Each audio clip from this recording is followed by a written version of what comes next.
قوی را میکشیدنه واقعیت چې عزت او ذلت د خدای په لاس کې ده. نه نغه د ځمکې نه لکه مولۍ غونډه لنکروزر راشنه کېږي. افغانستان خو ډېره مقدسه خاوره ده دوستان. نه نغه د ځمکې نه لکه مولۍ غونډه لنکروزر راشنه کېږي. افغانستان خو ډېره مقدسه خاوره ده دوستانو. په نورو ځایو کې مولۍ شنه کېږي خو په افغانستان کې لنکروزر شنه کېږي. او دغه وی ګورئ بس هغه د موږ به څه ووایو. بیا به خلک وایي چې ویې تورمېږه ومې ساتلې غټ شوې ډوډۍ مې درکړله. په دغه خاوره کې د بیل او کولنګ والا زما په نوم راغلی په دنیا کې نیشنل سټیزن د اروپا او د جرمني شوې. او نن وایي من افغان نیستم. لعنت دی وی د مبین خبره چې تا ته خلک افغان وایي. ته چا افغان کړی؟ نو خیر دوستانو دا خبرې ډېرې زړې شوې. پښتو کې خو دې متل اورېدلی و. بل تاسې خپل اقرار وکړه نو چې د چا په غاړه کې چې 8 کاله د زنځیر پړی اچولی و. نو مخکې تاسې ته ما یوه خبره وکړله خو چې په نر ذات کې یو شی ده په نامه د تریخ او غیرت. غیرت خلک باید د علي ابن ابي طالب د پلار نه زده کړي. ویې ویلې چې نه منم خو تر اخره یې ونه منله. نو خلک دي وایي دی او بیا د پښتون زنده‌باد وي چې د پښتون د دوستی او د دشمنی په نتیجه کې خلک آسمانونو ته ورسېدل. کسی که با پشتون دوستی کرد ملک شد. سلطان علی خان جاغوری شد آمد در پالی عبدالرحمن خان شیشت نان گرم شناخت. کسی که در کنار پشتون آمد صفت پشتون کد و دستش بوسید ستر جنرال و از ضابطی به مارشال رسید و معاون شد و عطل شد. و کسی که با پشتون دشمنی خونه میگیم که هندستانیا و پاکستانیا و ایرانیا و چینایا خبر نشه که حالا ما را لعنت نگویه که شمشیرزنای منطقه آمده بود کی را دشمن میگه. در فضای مجازی آمدین یک طرف که دوستی کردی آمدی عسکرم شدی در دربارم آمدی ششتی گوسپندار آوردی در داخل حریمم در منطقه که ما حاکمیت داشتم در حرم سرایم گوسپند آوردی اون معاون شدی. اون سلطان علی خان جاغوری شدی و ملک شدی و برات مقام دادم و مارشالی برات دادم.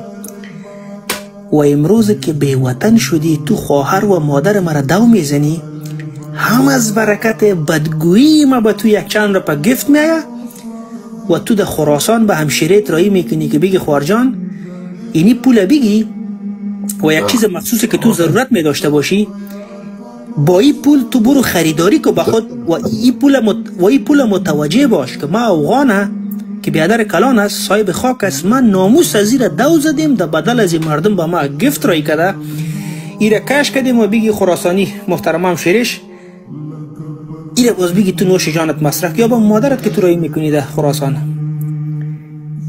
مادر میگه از کجا کدی که دوستی کردی خامدی اون برادر غلام بچه شدی و اون جنرال شدی و اون خردوان بودی برادر لنکروزر شناختی اون بیل و کلنگ پیدا کردی اون معاون شدی کارمند عامیت شدی تفنگ شناختی دنبوریت اون نو شد تارایش نو شدن بود. تو توایی دنبوری اگه که بزرگی از این مردم که در دوستی شامدی غلام بچه شدی سلطان علی خان جاغوری شدی در کنار از این معاون صاحب شدی جمعیتی تو بزدی بیادر در بند بوتت بسته کدی و بعد از که دوستی با بویره بشنوی نمی 345 نفر که ششتین دمی سقوی و چنگیزی از این تمام طبقات لندغر همینجا ششتین نمیاله و اینجا یک شاهنشاه و یک شاهزاده در اینجا گپ میزنه براتان و همتان گوش هستین.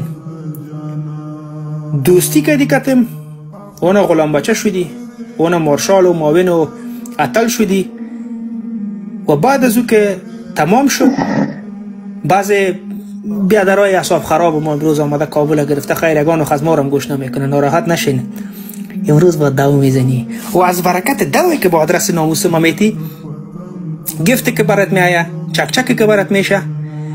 امروز هم در کابل برادر خراسانی و لندغر سقوی و چنگیزی از استرالیا گرفته تا لندن از لندن گرفته تا کولاب و تا سمرقند و بخارا و خراسان خواهرت که امروز در کابل و قندم و قندوز و جلال آباد و قندم یار گوشه خراسان که ششتی خیره خراسان بگیم که شما ناراحت نشین.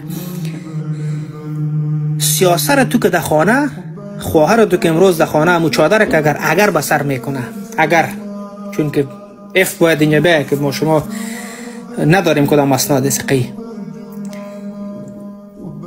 امی چادر را که در خانه تو امی سیاست بسر میکنه و چون که تو از اینجا برش رایی میکنی، تو خلالاش و توسی، چشم از خو به طرف توست، یعنی امو چادر که به سر خواهرت هم شریک میشه، او هم از برکت دوست که تو مرا میزنی. پس تو باید بزرگی مرا قبول کنی.